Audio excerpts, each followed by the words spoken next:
Hello everyone, my name is Cindy, and today I'm going to talk about diurnal sea surface temperature warming along the coastal of Taiwan under easterly wind conditions. And first, you may think that what is diurnal sea surface warming? The phenomenon of it is that in the upper ocean, heat content will change steadily due to the heat source from the sunlight, and it creates a thin warm layer extends several meters beneath the sea surface. So you can think that it is the sea surface water heated by the sun, and the warm water will accumulate in the upper ocean. Since we don't have the heat source during the night, we won't see the warming because of the sea surface heat loss. And the diurnal warm layer will be different for its thickness and mean temperature because you're affected by the wind, heat, or current. So the most important is that diurnal means it only happens during the daytime because we need heat source from the sun. It won't happen at night. Also, with the unique environment east of Taiwan, is under easterly wind conditions. And however, the mountain is high and the terrain is steep. So when the easterly wind encounters the terrain rising sharply along the coastline, it will separate to northward and southward blowing winds. And also with the strong western boundary current, coastal current with the speed for about 1 to 1.5 meters per second. So the importance of this study is that sea surface temperature plays a key role in global air-sea interactions as it affects the heat exchange between the ocean and the atmosphere. One important factor it affects sea surface temperature is the heat source from the sunlight. By understanding the variation of sea surface temperature well, it will help us to improve the prediction of typhoons and deadly weathers. Also, with the unique environment east of Taiwan, the sea surface temperature would be very in space along the coast. So the diurnal warming may happen, the result may differ from in the open ocean. And with the easterly winds and the strong western boundary current, it's interesting to explore whether the current and the wind will affect the formation of diurnal sea surface warming. For our data is from the drifting metal ocean buoy during this cruise. And the buoy starts from here along the crucial and stop at here.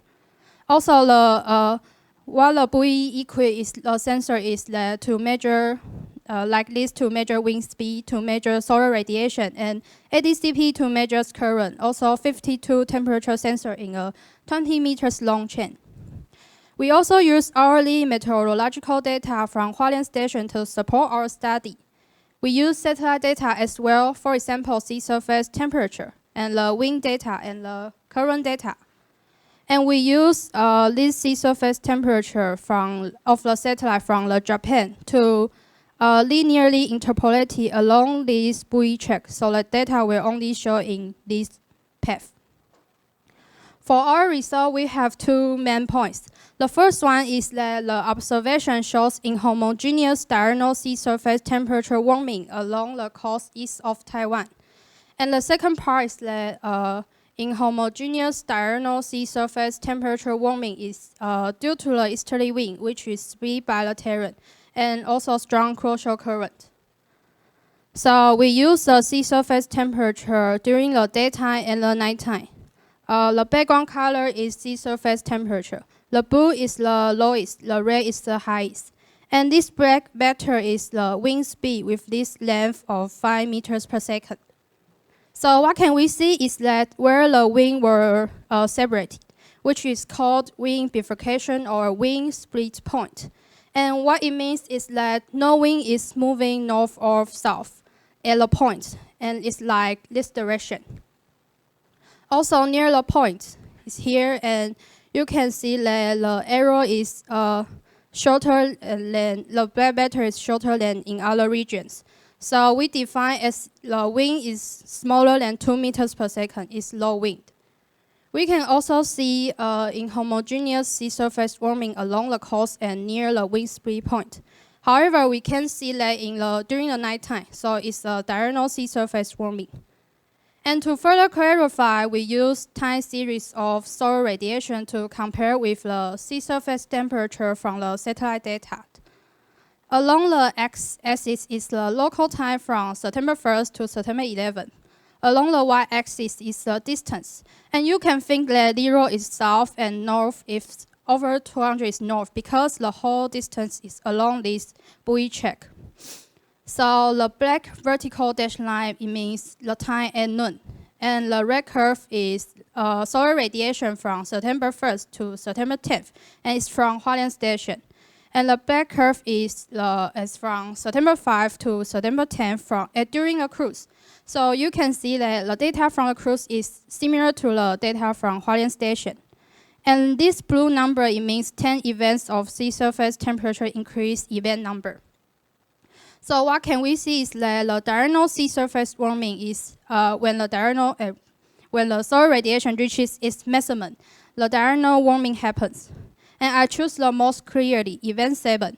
So you can see that when it reaches its maximum, the diurnal warming happens, and it's about 1 to 3 hours lag from the maximum. So far we can know that there is the inhomogeneous diurnal sea surface warming along the coast. And next, I'll explain how the winds and the currents will affect the diurnal sea surface warming. First, we use sea surface temperature from the satellite data to compare with the apparent wind speed. And this means the speed is relative to the current.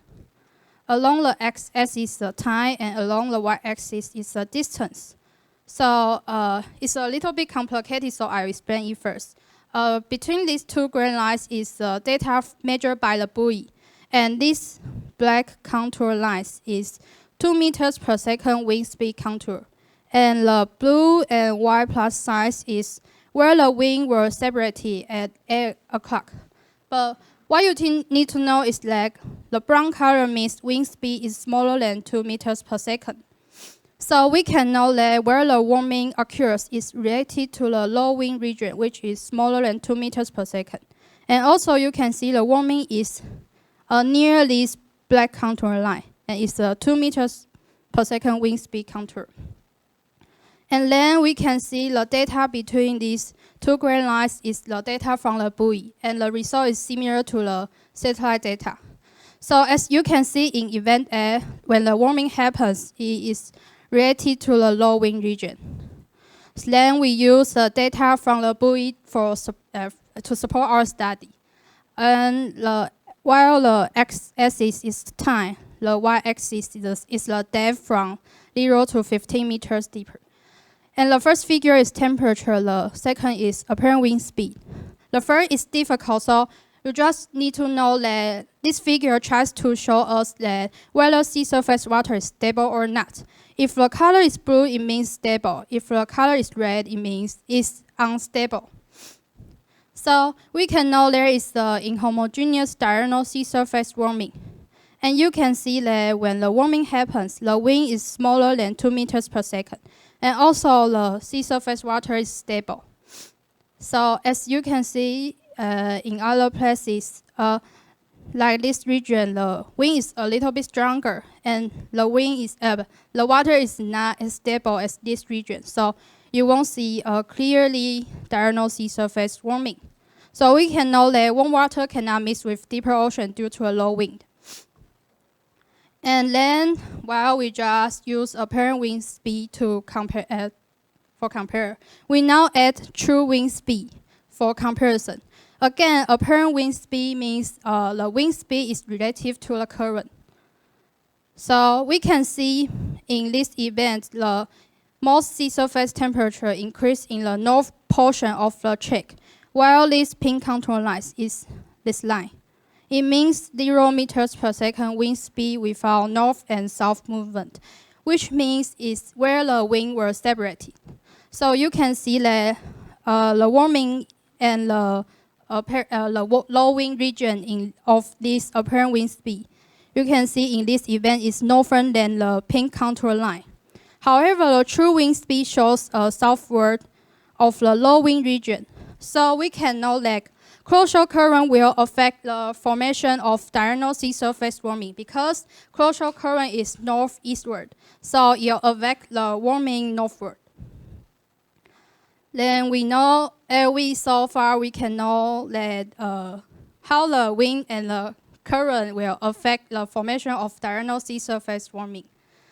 So in conclusion, due to the easterly wind spread by the terrain and the closure current, we can see that if the apparent wind speed is low and is smaller than 2 meters per second, the sea surface water will stay near the surface because the water is stable. So we will see a clearly inhomogeneous diurnal sea surface warming. However, when the wind is bigger than 2 meters per second, and you increase the water mixing, which means the water is unstable. So we'll see a weaker or deeper diurnal sea surface warming. Okay, thanks for your listening. The bottom picture and 12 o'clock, 0 o'clock to 18 o'clock. And what's that means? Because we are talking about diurnal sea surface warming, and it reaches the solar radiation maximum, which is at noon, the 12 o'clock. So I'm talking about the time between this, the time in this part. We are talking about in the 12 o'clock, because so we're not talking about this part, because we are talking about diurnal sea surface warming. So we only talk about during this time, 12 o'clock. We won't talk about we don't talk about during night or during the morning, because it's not, it doesn't reach the solar radiation maximum. So the diurnal sea surface warming won't happen. You know what I mean? Okay. So my question is, why you choose September as the research period?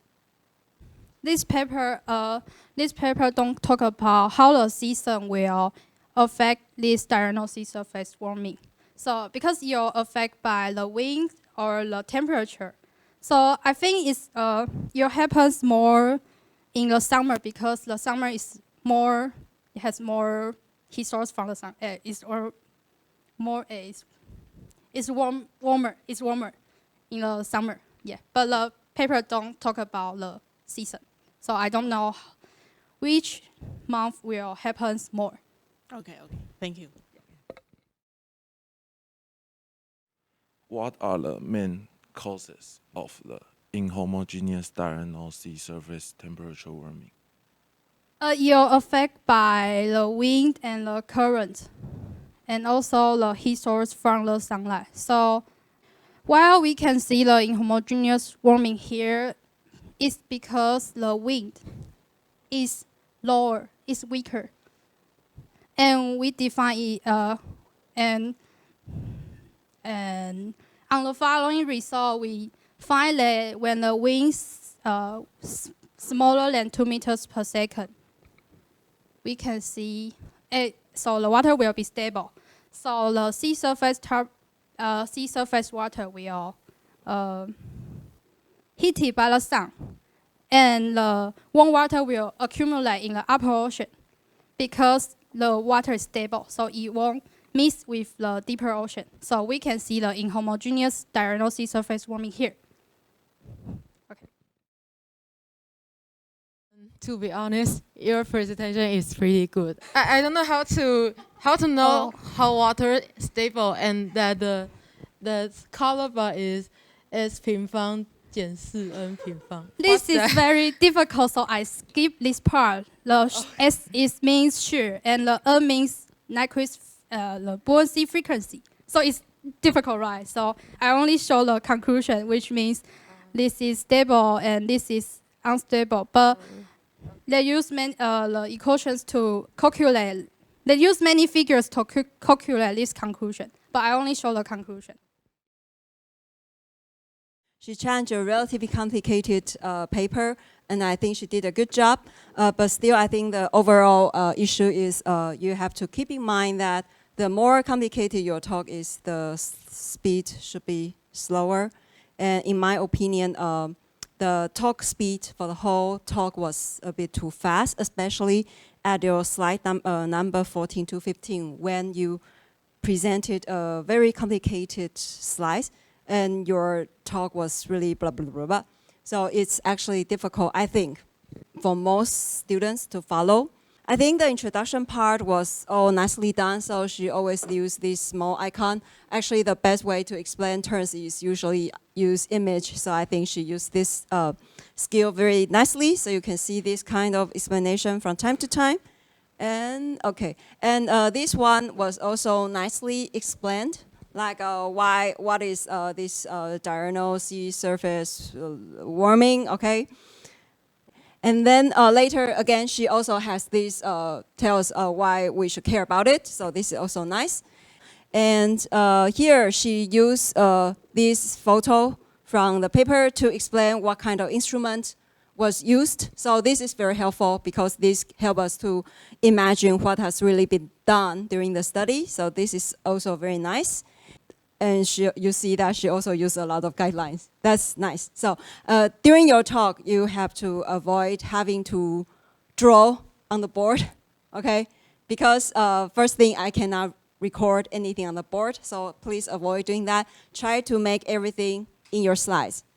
She has enough guidelines, so we know, okay, this is exactly the feature we should look at. This is very important because this paper has a lot of things. Okay, I remember there was, I was having a question.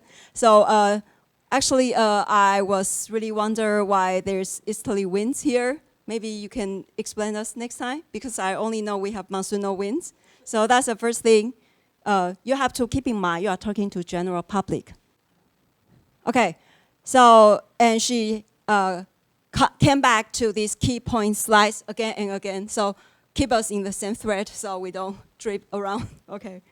Okay, so when she was trying to explain these very colorful figures, she remembered to explain patiently what is this, what is that, what are the arrows. This is very nice because when looking at this kind of colorful figures, it's very easy to get lost what is, especially here she has multiple information, so it's very easy to get lost.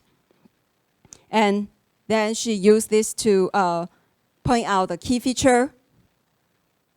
Okay, and here, actually, starting from these slides, is actually getting a little bit busy because you can see that from the paper. Each panel has at least 2 lines, and especially this one, I was really thinking, oh, what am I looking at? Okay, so that was getting a little bit difficult to follow already. So there are several tricks to keep things easier. Okay, so the first thing is don't do this. Black vertical dash line at noon. How to make it easier? You use like what you did here. Like what you did here. This means unequal, okay? You can do the same thing here. You use an arrow and point out the black line. It says at noon, NOR2, right? And the red curve is just an arrow, Hualien Station. Keep it simple. Hualien Station. That would be enough. Because it's so busy for us to have our eyes looking around, and while at the same time we have to listen to you. So it's super complicated. I really can't follow you. So keep it easy, okay? And then I really don't know here. I don't know if you actually explain all these graphs or all these curves, because to me it's very complicated. Let's see. Oh, we have another figure. Okay.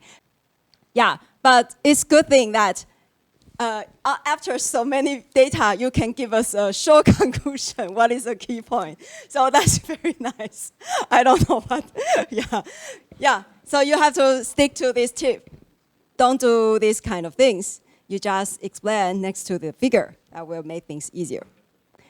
And, okay, so this is horrible. After having to look at the figure and also this long explanation, I really can't follow you.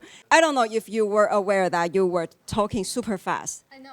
Okay, my recommendation is you think about your key points that you want to tell the audience, and then maybe you can take out one slide. You think, which one can be removed? It's very important. Because instead of having a very, I think this talk, in terms of its speed, is a little bit stressful. Because people were really chasing after you. While your talk was clear, but people were chasing after you. So you have to think what is the minimum information that you can show while reaching the same conclusion.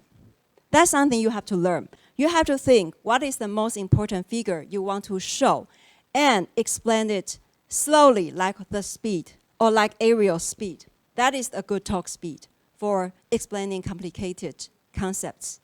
So that's something you have to learn from this course, okay? And I think the trick you did here, like you say, this is complicated, so you just say what is good. But it will be good you print, because I already forget when you say this. So it would be good you say print stable or unstable, or the other way around, here or here. You have to print here. So you, when choosing which one slide to take out, go to your conclusion, or this slide, and think, what are the necessary slide? And then take out the others, put them to the back up. Okay, thank you. Hope to see improvement next time.